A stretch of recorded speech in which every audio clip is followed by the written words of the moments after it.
subscribe now and press the bell icon. Never miss an update.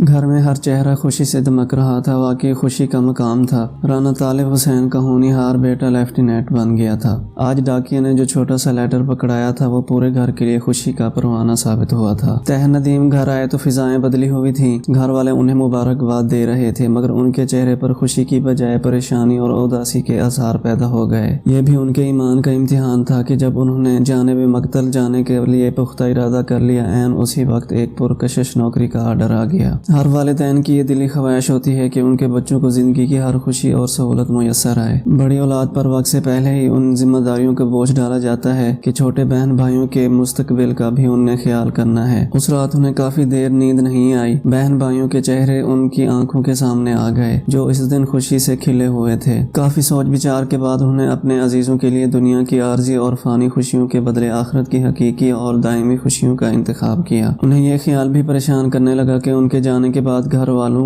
बिलखुसूस अम्मी जी पर क्या गुजरेगी। उनकी वालदा साहिबा पढ़ी लिखी हसास तबीयत की खतून थी। अब्बू जी अनपढ़ थे, इसलिए गुस्से के भी कुछ तेज थे। अम्मी जी कहती थी जब कभी मसला होता था मैं अपने सारे दुख दर्द तहर को सुनाया करती थी। जब वो मोहब्बत से मुझे ये कहता था अम्मी जी आप परेशान क्यों होती हैं, मैं हूँ ना, तो मैं सारे गम भूल जाया करती थी। वो कई बार अम्मी जी के सामने अपने ख्यालात का इजहार कर चुके थे और उस मौका पर माँ की आंखों से बहने वाले आंसू भी उन्हें याद आ रहे थे। उन्हें बहुत कुछ याद आ रहा था, अपनी छोटी छोटी मोहब्बत करने वाली बहनें, अब्बू के वो अरमान जब वो दोनों बेटों को दाएं बाएं खड़ा करके फख्र से कहते थे ये मेरे बाजू हैं, अब मैं अकेला नहीं हूँ, मेरे शेर जवान बेटे मेरा सहारा हैं। उसे अपनी मंगेतर का भी ख्याल आया। खानदान में आजादाना माहौल था। उसने वो हुस्न का पैकर कई मरतबा देखी थी। मुझे इतनी अच्छी नौकरी मिल गई है, अब गाड़ी आएगी, बंगला भी होगा, लेफ्टिनेंट को वैसे भी कई सहूलतें मुयसर होती हैं, वो परी जमाल लड़की मेरी जिंदगी की साथी बनेगी, जिंदगी कितनी हसीन लगने लगेगी, दुनिया की हर खुशी मेरे कदमों में होगी। ख्यालात की रूह में बहते हुए वो कहीं दूर जा पहुंचे। वहां हर तरफ आग और खून नजर आ रहा था।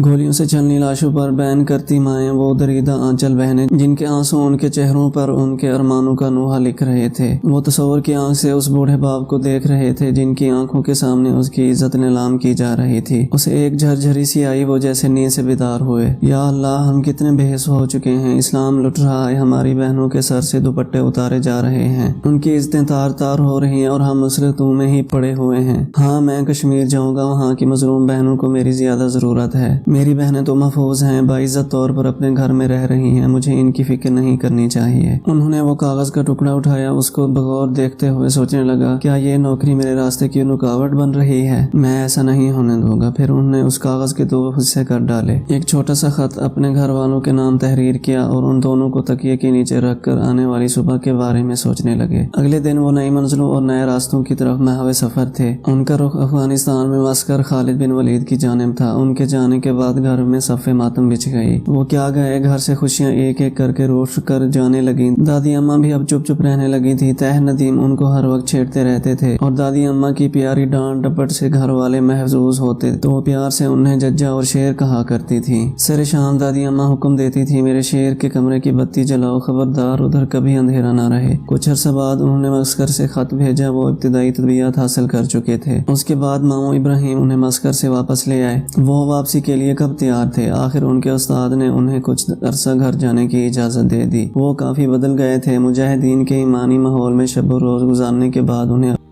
अब दुनियावी माहौल में घुटन महसूस हो रही थी। वो तकरीबन 3 माह घर पर रहे। उस अरसे में उनकी अम्मी जान ने उन्हें पसंदीदा खाने खिलाए। उन्हें अम्मी जी के हाथ का खाना बड़ा पसंद था। उन्होंने घर के माहौल को काफ़ी हद तक बदल दिया और वालिदैन को जिहाद और मुजाहिदीन के असर व सवाब और तर्क जिहाद पर सख्त वईदें सुनाकर किसी हद तक कायल कर लिया। अल्लाह ताला ने उन्हें आवाज़ भी खूब दे रखी थी जिसके साथ जब उनके अंदर सोज और जज्बे जिहाद की हिद्दत शामिल हो जाती तो अजीब सा बंधन बन जाता था और सुनने वाले तड़प उठते थे। उनका अंदाजा इन लोगों को बखूबी है जिन्होंने उनसे ये तराना सुना। ये लुटी लुटी मसाजिद, ये वीरान सजदा गाहें, शब रोज तक रही हैं तेरे गाजियों की राहें। जब वो ये मचल मचल कर ये तराना पढ़ते थे, अच्छे खासे सुस्त कायल और जज्बे जिहाद और शौक शहादत से आरी लोग भी कट मरने के लिए न सिर्फ खुद को तैयार बल्कि बेताब पाते। उन्हें अपनी वालदा साहिबा को अपनी मीठी आवाज में कई नज़में रिकॉर्ड करके दी थी। उनमें एक नज़म ऐसी थी जिसमें इस कदर प्यार भरे अंदाज में राह जिहाद में निकलने لینے کی اجازت کی درخواست شامل تھی، جس کو سن کر ہر ماں کا دل مچل جاتا کہ وہ اپنے بیٹے کو خود اپنے ہاتھوں سے جہاد میں بھیج دیں۔ وہ نظم یہ تھی: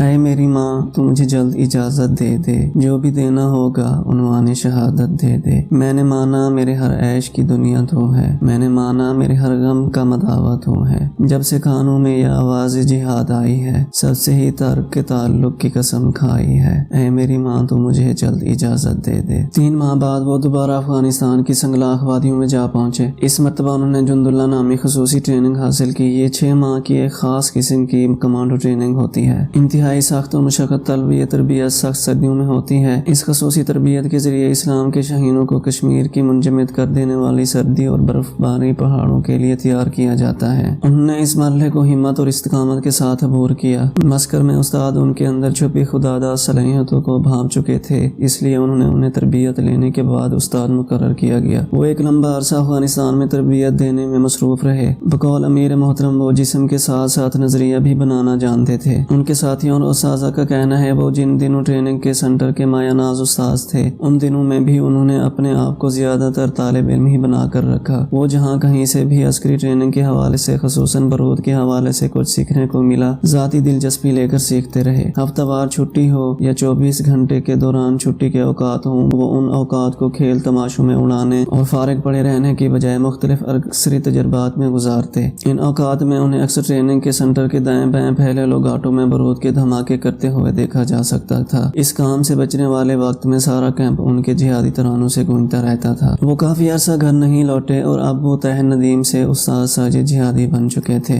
دادی اماں کو ان سے بہت محبت تھی، وہ اکثر پوچھتی رہتی اور پھر ان کے غم میں وہ بیمار رہنے لگیں۔ بالآخر یہ بیماری انہیں بستر مرگ تک لے آئی۔ ہر آنے جانے والے سے وہ یہی سوال کرتی: میرا شیر نہیں آیا؟ ان کی حالت دیکھ کر گھر والوں نے ساجد جہادی کی طرف ایک خط بھیجا، جس میں دادی اماں کی بیماری اور خواہش کا بھی حال لکھ بھیجا۔ وہ خط مسکر میں تو بر وقت پہنچ گیا، البتہ کسی وجہ سے انہیں نہ مل سکا۔ ادھر دادی اماں نزا کے عالم میں ان کی ایک جھلک دیکھنے کے لیے منتظر تھیں۔ گھر والوں سے ان کی بے قراری دیکھی نہ گئی۔ جب وہ زندگی کی آخری سانسیں لے رہی تھیں تو انہوں نے ساجد جہادی کے ایک دوست کو بلایا۔ اس کی آواز ان سے ملتی جلتی تھی۔ اس نے دادی اماں سے کہا: بیبے میں آ گیا ہوں۔ دادی اماں نے بڑی مشکل سے آنکھیں کھولی، لرزتے ہاتھوں سے ان کا ہاتھ پکڑا اور مسکرا کر جان آفرین کے سر کر دی۔ ساجد جہادی کو جب وہ خط ملا تو اس وقت دادی اماں کو اس دنیا سے گئے ہوئے کوئی 1 ماہ گزر چکا تھا۔ اپنی مہربان دادی اماں کا چہرہ ان کی آنکھوں کے سامنے آ گیا۔ جب کسی غلطی پر ابو سے سزا ملنے کا خوف ہوتا تو وہ ان کے لیے محفوظ پناہ گاہ ہوتی تھی۔